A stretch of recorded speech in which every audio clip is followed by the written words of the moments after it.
Tanmay, for taking time out for this one. I'll take just 30 seconds to give Tanmay's background. He's an assistant professor of computer science and a Ramanujan fellow at IIT Delhi, where he's leading a research group. He's also heading the Infosys Center for AI over here. Broadly, he works in the areas of NLP and graphic mining. And the focus is primarily on building machine tool models for cybercrime and cyber safety. And he's also, in fact, interested in designing lightweight and explainable models for language of understanding and graph processing. Regarding his, academic background, he did his PhD from IIT Kharagpur in 2015 as a Google PhD scholar. And later on, he also worked at the University of Maryland, College Park as a postdoctoral scholar before joining IIIT. That was the year 2017. He has received several prestigious awards and fellowships, including faculty awards from Google, Accenture, LinkedIn, Early Career Award, and the AAT Facility Fellowship. In fact, recently he also authored a textbook on social network analysis, which is there with me, and I still have to go through that. Yeah, so quite a impressive profile, Tanmay. I think way to go for that one. It's always a great interacting with you and learning things from you. So, and I leave the stage to you. Won't take too much of time on that one. Please start, and thanks once again for taking your time out.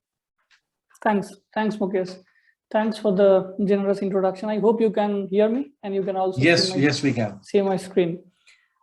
Thanks everyone for having me here.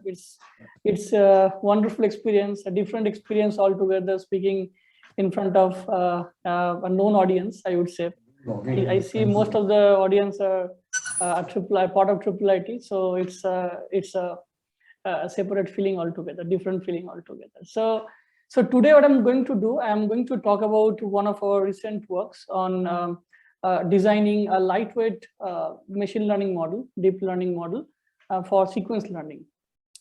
So, and this is a joint work with my PhD student Subhabrata, my master student Tanya, and Professor Soumen Chakraborty from IIT Bombay. In this work, we will see that how we can blend the idea from different disciplines, which apparently look like orthogonal. So we'll see that here we have taken inspiration from physics towards designing lightweight models for language processing. And this work was accepted in NeurIPS last year. So this is the rough outline of the talk. By the way, feel free to interrupt me at any point in time if you find any concept difficult to understand. I'll be happy to.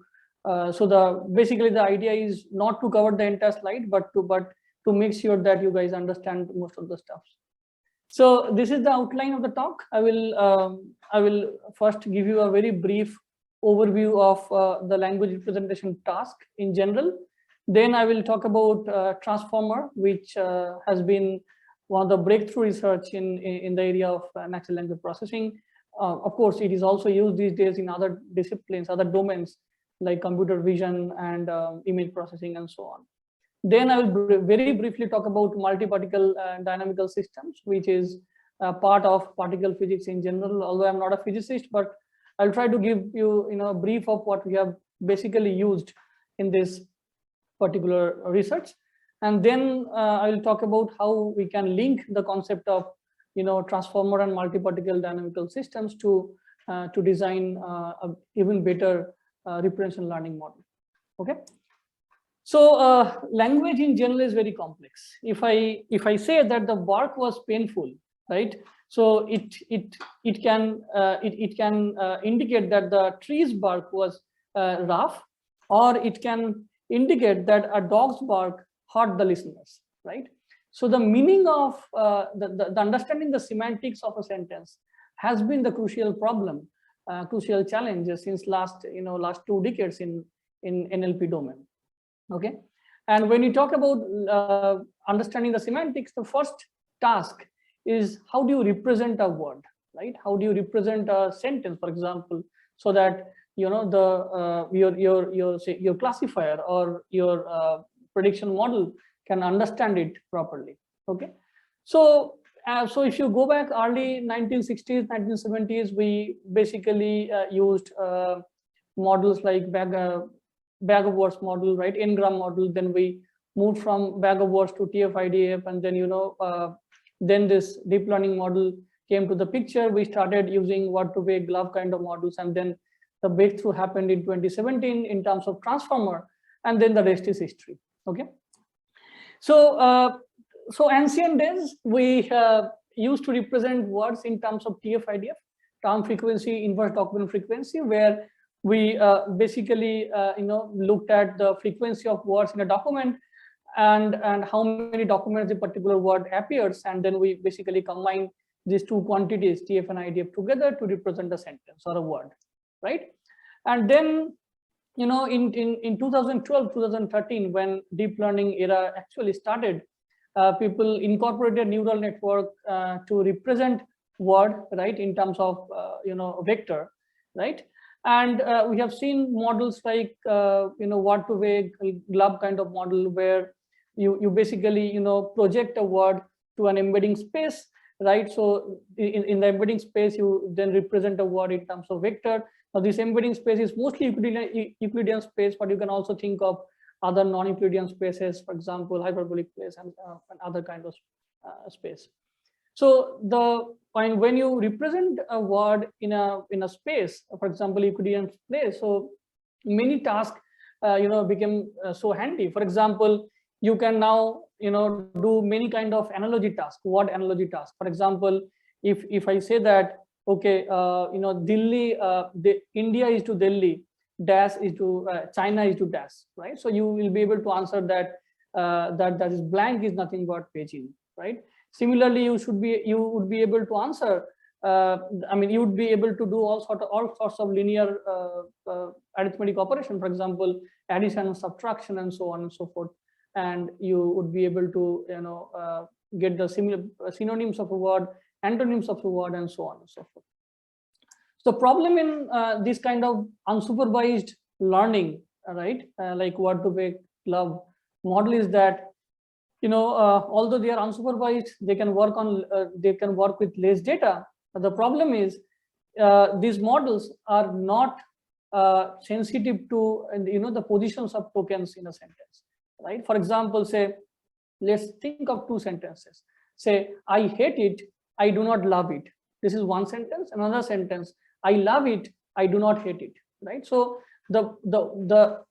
both the sentences, structure-wise, they look very similar, but the only difference is that the position of hate and love basically swap, right?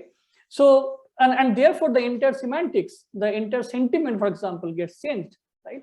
So in the first case, I hate it, I do not love it, it's basically negative, whereas the next sentence, I love it, I do not hate it, this is basically a positive sentiment, right? So, but this kind of model doesn't take into account the position information of tokens in a sentence appropriately.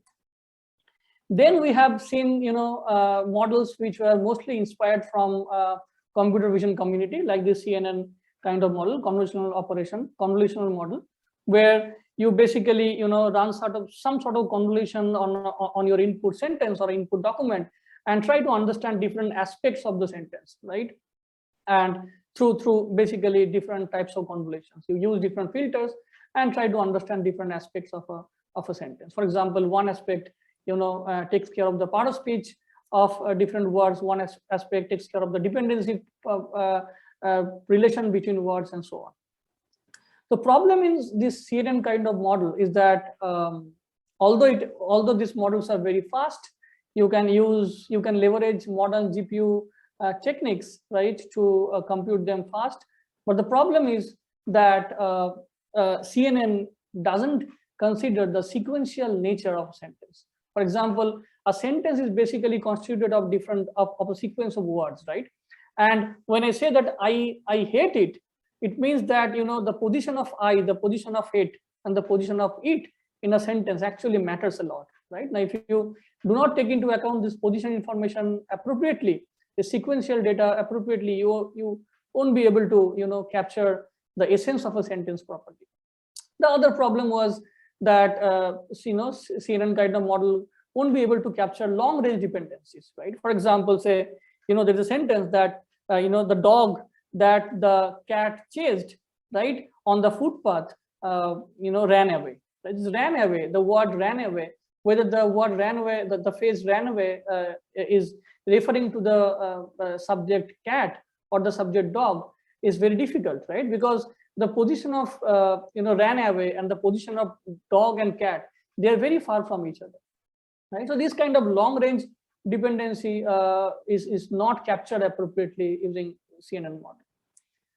Then we have seen the introduction of sequence to sequence models in terms of RNN kind of models. We have seen models like normal RNN, where you do recurrent operations again and again on different at different positions, right? And you can appropriately take into consideration the position information, right? So the beauty of RNN kind of models is that if you can capture sequential information, you do not. It is not dependent on the size of the sentence, the length of the sentence, right? Because RNN operation happens basically at every position repeatedly. So the same operation is repeated again and again at different positions, right?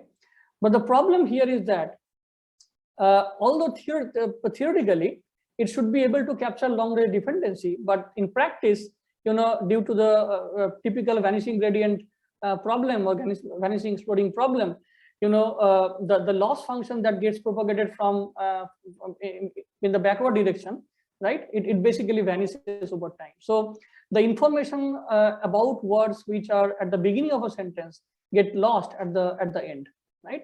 So although in theory it should work well for long range dependency, kind of relations, but it doesn't, right?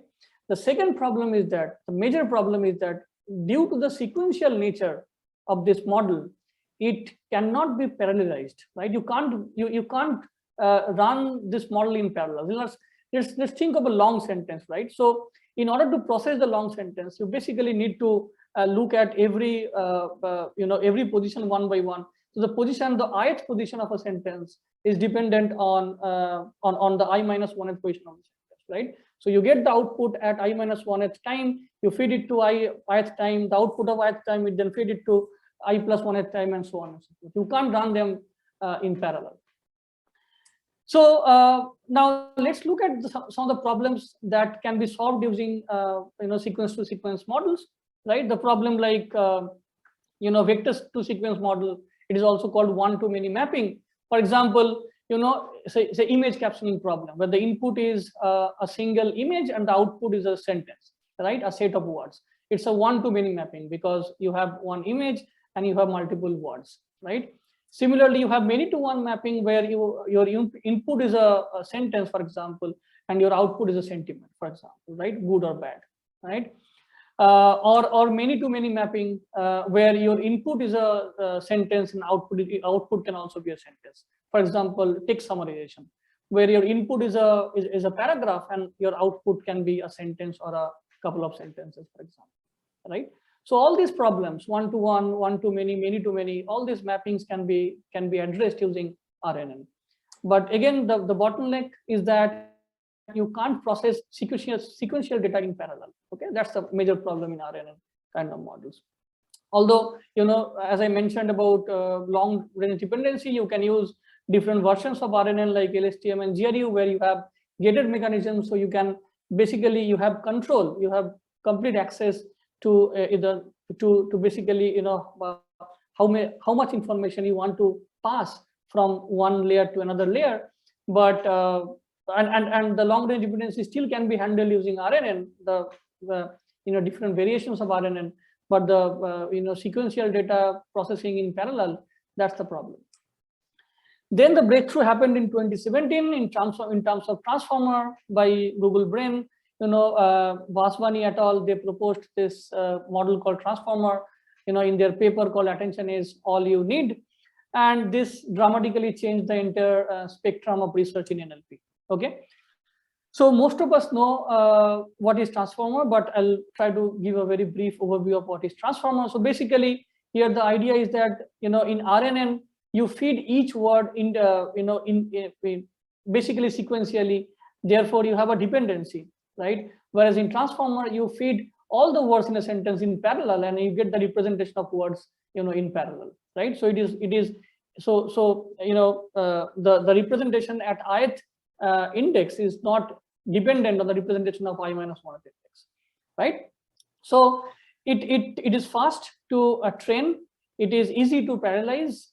It can capture long range dependency more accurately than CNN and other variations of RL, right?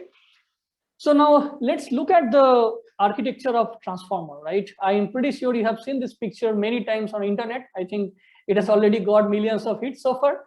So I'm not going into the details of the entire model, right? I'm just focusing on a part of this transformer. So this is a block, transformer block, and in actual, as you see, it is written as n times, meaning that this block is basically stacked one after the another, and you have 6 such blocks, right? You can have 12 such blocks as well, many such blocks depending upon your choice, right? So now let's focus on one block. Let's only focus on this block, right? So the input is basically a word, right? And then the word is passed through some sort of position encoding. Let's forget about it. It basically tries to capture the position information in some ways, which is not very relevant in this particular context. But then what happens is that the input representation, right, is passed through two important operations. So the first operation is a multi-head attention operation, right? And the second operation is a feed-forward operation, right? I'll explain very briefly what is attention, what is feed-forward operation, right? So these are the two basic operations, and in between we have some, you know, add layer normalization layer, which is again not that important in this context. So if we simplify this block, so we have a self-attention network, we have a feed-forward network, right? Now in between this we have a residual connection. As you see here, this is one residual connection, this is another residual connection, right? So let's look at what is self-attention. What is attention? So the idea, you know, of attention was again proposed in the same paper. Basically, the idea behind attention is that, you know, let's consider this sentence, right? The animal did not cross the street because it was too tired. Now the word eat, right? When you try to understand the semantics of eat, right? Whether it refers to the word eat refers to street or it refers to the animal, right? You don't know. So when you take the representation, when you measure the representation of it, you basically take into consideration the effect of other words towards the representation of this word. Okay, so how much the effect of other words you basically want to consider, you want to capture to get the representation of a word, of that particular word under consideration. So how do you do? So this is called attention. Now self-attention is basically same. Basically you in a sentence, for every word, you now look at the influence of other words to understand the meaning of this word, right? So and how do you do this? Let's assume that you want to understand the importance of the semantics of thinking, okay, the word thinking, and you want to understand that what's the impact of the word machine on the semantics of thinking, right? So what you do, you basically pass each word, every word, through 3 different projections, right? One is called query projection, Q, other is called key projection, another is called value projection, right? So after projecting it, you get a query, you get a key, and you get a value for this word. Similarly, for machine, you get a query, you get a key, and you get the value, right? So every word is now represented using 3 tuples, using a tuple with 3 quantities: key, query, key, and value, right? Now, in order to understand the impact of machine towards thinking, you basically consider machine as a key and thinking as a query, right? And you compute something called attention, right? So what you do here, you multiply the query projection with key projection, you do some sort of normalization, you pass it to softmax, right? And that would give you the attention score, right? And then in case of multi-head attention, which was proposed in the Vaswani's paper, the idea is very simple. Now, what you do here, for every word, right? So in normal attention, you pass it through a attention layer. With multi-head attention, you basically break the representation into different heads or different chunks. You pass each chunk through a attention head, and you get some attention, and then you finally concatenate them, right? So you concatenate them, and the concatenated vector basically gives you the attention distribution for the particular word, right? So let's forget about multi-head attention for the time being. Let's assume that this is a normal attention. Okay, so for every word you get an attention score, right? And remember, we have a residual connection, so therefore the residual connection is added to the attention, and you get a new representation. Okay, and this is the output of your of the multi-head attention layer. Now that output is now fed to the feed forward layer. So now if you look at if you pause and ponder, right, if you think of the complexity of the self-attention mechanism, for every word, assume that there are n words in a sentence. For every word, you need to compute this self-attention, right? You need to compute self-attention with all the other words. So you have n square such combinations, right? So the complexity is order of n square. Now, if the sentence is too long, n square would be much higher, right? If it's a paragraph, for example, then it would be basically time consuming. Now the output of the self-attention is fed to the input of the feed forward network. Now what this feed forward does, feed forward is just a fully connected layer. You basically pass it through multiple layers, and you get so in a transformer they use two feed forward networks in sequence. So a vector of n dimension is passed to a feed forward network, and it is basically projected to m dimension. Then again, this m dimension is fed to another feed forward network, and you get again an n dimensional projection. So n to m, m to n, right? So if you write it down in a simpler form, it basically says that whatever output you get from feed forward network, you pass it to a fully connected layer. You have some bias, right? This is the first feed forward network, and again this is the second feed forward network and the bias.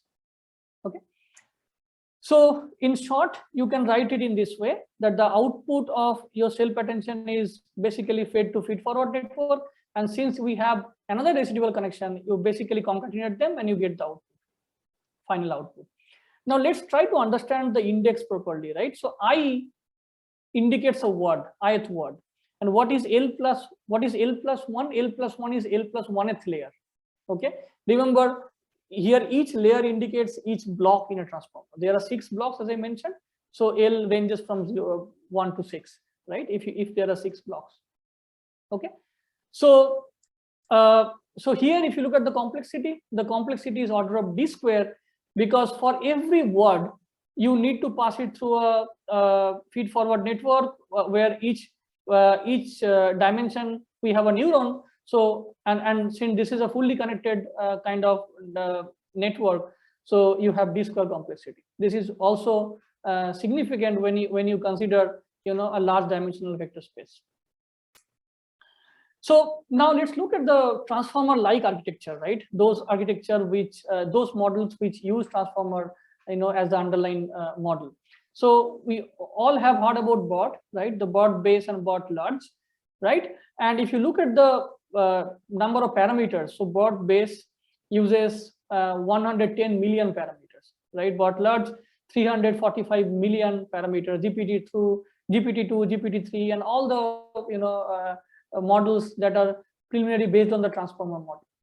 So huge parameter size, right?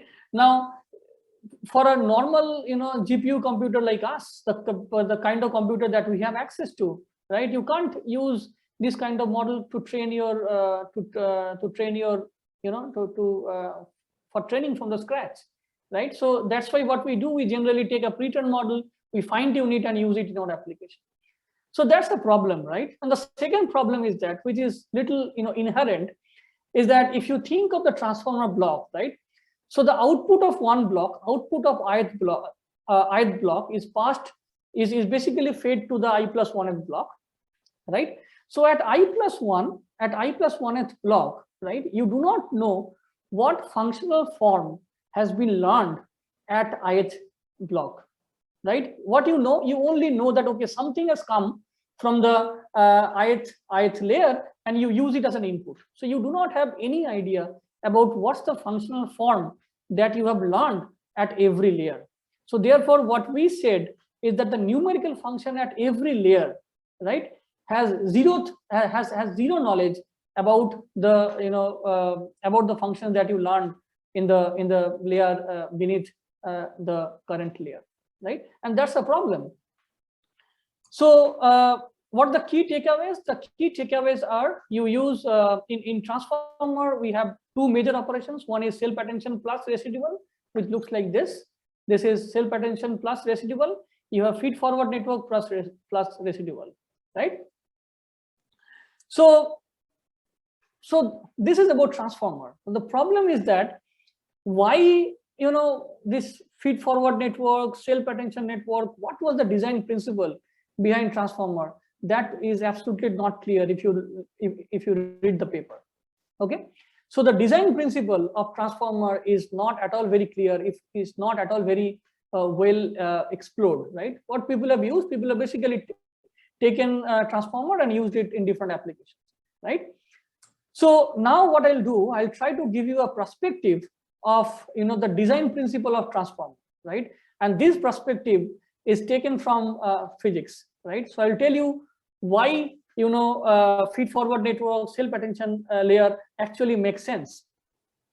So the idea was basically borrowed from multi-particle dynamical systems in physics, which basically says that when a particle moves on a space, right, we kind of capture the velocity of each particle, right, using this kind of ordinary differential equation.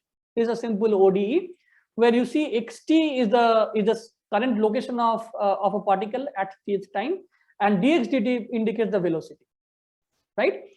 So now this kind of function, right, is difficult to solve numerically, analytically. So what you do, we basically take a numerical approximation.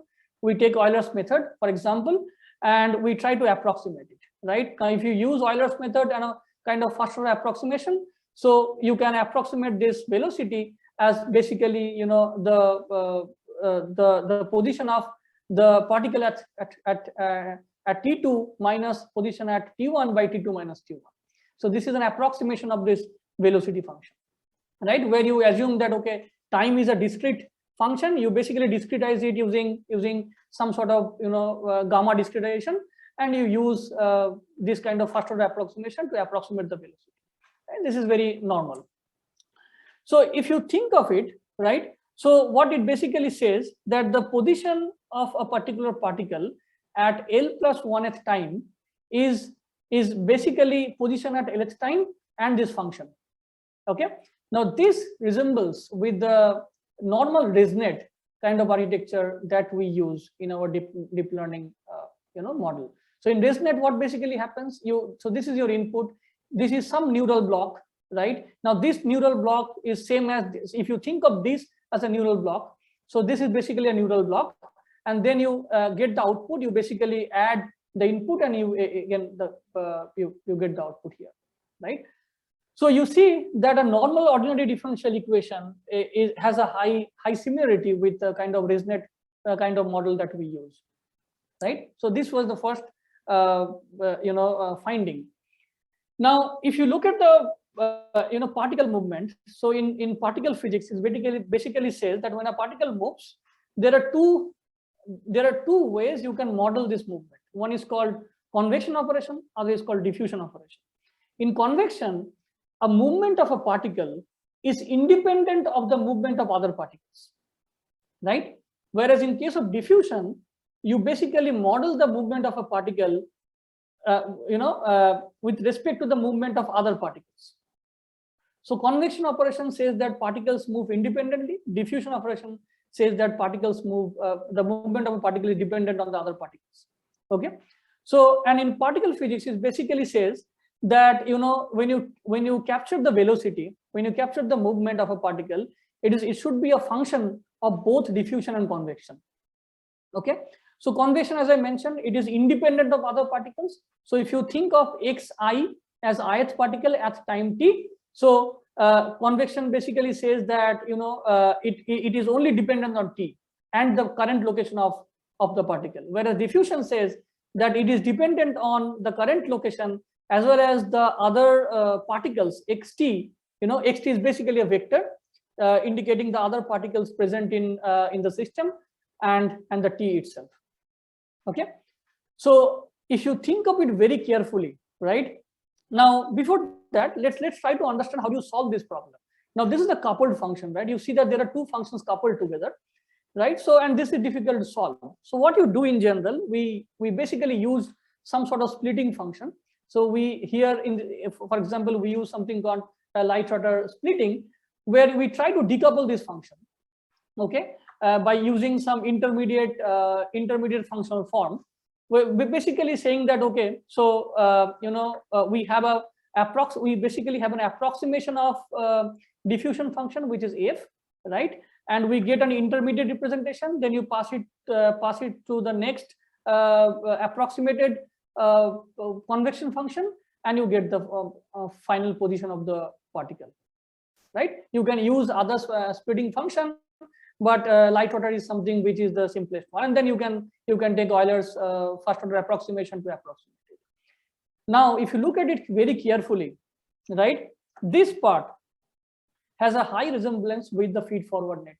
Why? Because feed-forward network also says that the representation of a word is independent of the other words, because in feed-forward network you just pass the representation of the word, right? You do not take into account the representation of other words, right?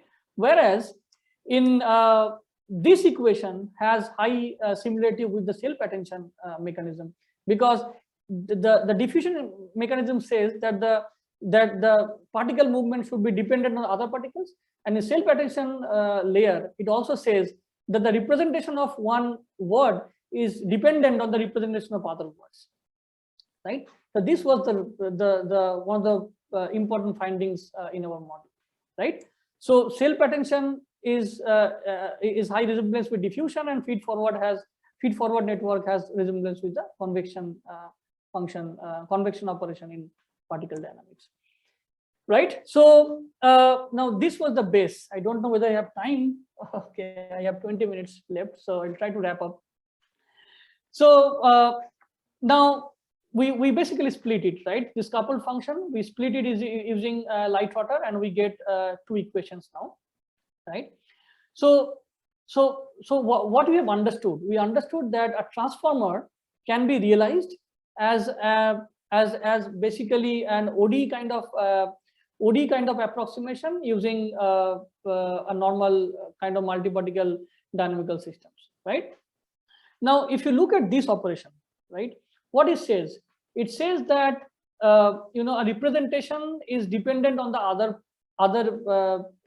the representation of other words and the time itself, right? It is explicitly dependent on time. But if you look at transformer, where I'm saying that the layer is equivalent to time, right? Any layer, as I mentioned, every layer, so in each layer, you are not considering the time information explicitly at all, right? You do not have any idea about what has happened at, say, t-1 time period or t+2 time period, right? So what we propose here is that if we can have some sort of function like this, which can explicitly capture the temporal information here, in case of transformer, temporal meaning the depth information, the layer structure explicitly, that can capture more meaningful semantics, right? But the problem here is that we need to do self-attention, we need to do feed-forward, we also need to capture the temporal information, right? That would increase that parameter complexity, but our objective was to reduce the complexity, right? So what we propose at the end is that we want to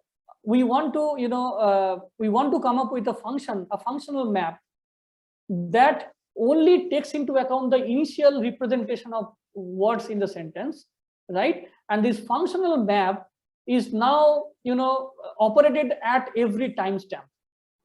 So what I'm trying to say is that you do some operations at the beginning, right? And you should not repeat the same operations again and again. Like in transformer, at every layer you are repeating feed forward operation and self attention operation again and again, right? And that is time consuming. So what we are proposing is that you do something at the beginning, then you use some sort of time map which can capture the temporal nature of your transformer properly, and at every layer, right, should know what has happened at the layer before it, right? And that's the intuition behind our model. So now coming to the proposed model called TransEvolve, right? In TransEvolve, what we do here is that, here also we have the input ith input at lth layer, right? Now here, instead of using the the default representation, what we basically take an augmented representation, where xi0 is the representation that is coming from, say, for example, one-hot encoding, or or any unsupervised embedding layer, for example. And what is TL? TL is a time map, and this is very crucial. TL is a time map which depends on the layer, lth layer, right? As you see, this part is independent of layer, and this part is dependent on layer. So now every word is an augmented representation of the initial word embedding and some sort of time map. I will tell you how this TL would look like. Okay, so we have a new dimension which is d plus d dash, right? So similar to attention, we again pass every word to a query projection and a key projection. But due to the augmented nature, now our query projection is augmented by another part, which is WQ tilde, and a key projection is basically WK tilde. Now this is an augmented query projection layer, augmented key projection layer, right? So then what's the next task? Next task is, now you pass every word to a query projection and key projection, because ultimately you basically need to calculate the self attention, right? So this is the projected query projected input, and this is the key projected input. We have ith input and jth input. So we basically try to understand the importance of jth word towards ith word, right? If you unfold it, I'm not going to the details of this math. If you unfold it, you see that you basically get this equation. Now let's focus on this equation. I know this looks little tricky to understand this moment, but let's try to understand the high level overview of this equation. What it tries to do is that this AI, AIJ, A1, A2, A3, all these A's, right? These capture the spatial representation of a word, which is independent of time, whereas this TL capture the temporal representation of word. So we systematically showed that if you unfold this equation, you can separate out the spatial part and the temporal part. And the spatial part you can compute at the initial stage, and the temporal part you need to compute at every stage. And the temporal part is basically very, very simple. It is not order of n square, for example. We'll show that it is basically a linear complexity. Okay. So what essentially you need to do now, if you try to measure the importance of y with respect to x, for example, you basically take the attention of x and y, right? At the initial stage, at the initial layer, you just need to compute A0, A1, A2, A3. You don't need to compute them again. Unlike transformer, where you need to repeat the same things again and again, you don't need to compute A0, A1, A2, A3. What you need to compute is the TL at every layer, right? Now, what is this TL looking like, right? So this is the TL, okay? As you see here, TL is a combination of sine and cosine, right? And now this W's, W1L, W2L, and so on, these are the parameters that we need to learn, right? And the other parts are and the other parts are not learnable, right? So let's now look at the property of this TL. Okay, TL, we chose TL in such a way that if you do some sort of affine transformation, meaning W times A plus B, if you do any linear transformation, any affine transformation, it would end up being a finite times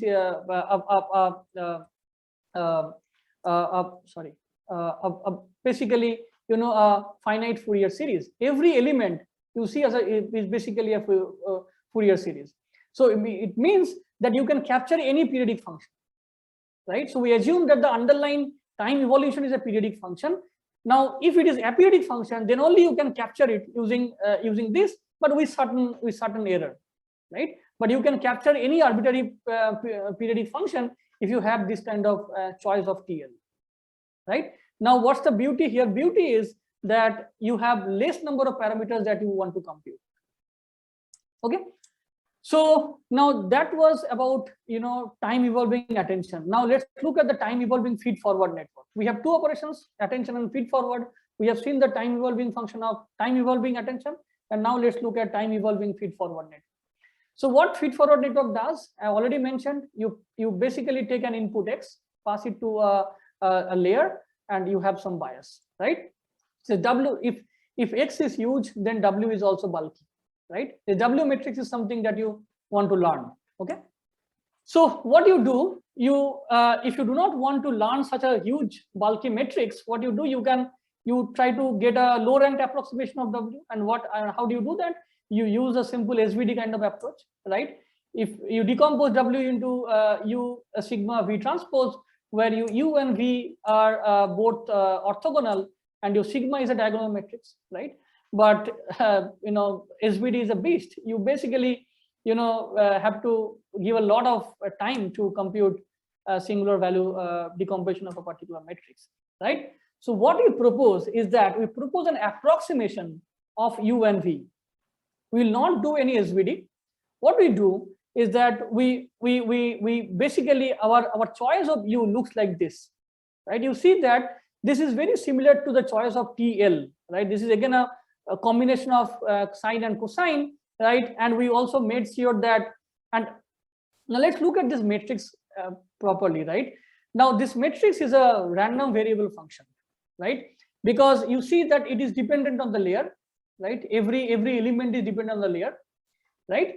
But none of these elements are trainable, are parameters, right? So this is basically a rotation matrix. We know that rotation matrix is orthogonal.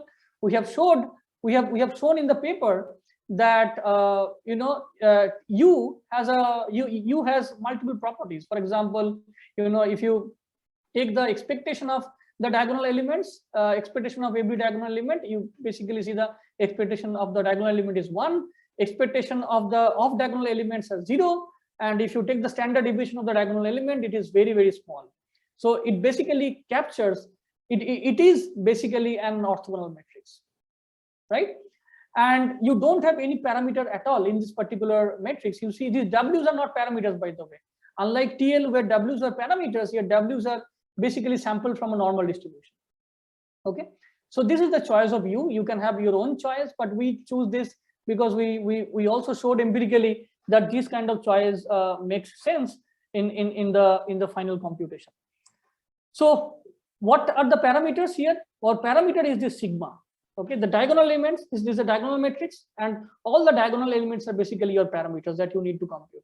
And the complexity, as you see, the parameter complexity is order of D, right? So from order of D square, you basically reduce it to order of T, the FMN, the feed forward network computation.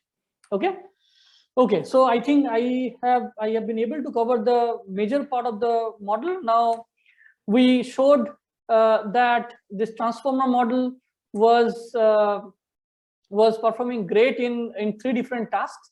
The first task was a machine translation task where you basically convert. So in machine translation, what you do, we translate English sentence to Hindi, say for example, English to French, English to any other language. And we see here we have taken 2 data sets, and we compared TransEvolve's different variations of TransEvolve's with the transformer based models and other models as well. So important part to note is that in transformer based, the parameter size was 65 million, but in our case, the in TransEvolve, the parameter is 33 million, which is a drastic reduction, right? The second application was text classification. We basically tried to look at the sentiment in the IMDb dataset, movie review dataset. Here also we have seen that TransEvolve outperforms other transformer and other variations like leanformer, performer, and so on and so forth.